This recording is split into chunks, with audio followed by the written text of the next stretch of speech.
যে 27 তাৰিখৰ পৰা আমি এটা অনলাইন পোৰ্টেল আমি দেখুৱাই দিছো পোৰ্টেলটো আপোনালোকে অলপ পিছত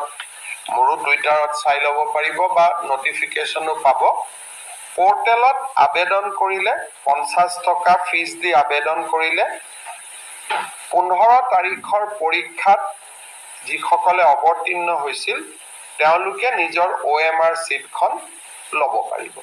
27 তাৰিখৰ পৰা আবেদন আৰম্ভ হ'ব আৰু আবেদনৰ সংখ্যাৰ ওপৰত ভিত্তি কৰি তেওঁলোকে OMR সিটখিনি সেই ইমেইল এড্ৰেছলৈকে পঠিয়াই দিব এনসাৰ কি 15 তাৰিখৰ পৰীক্ষাৰ এনসাৰ কি অহা 28 তাৰিখে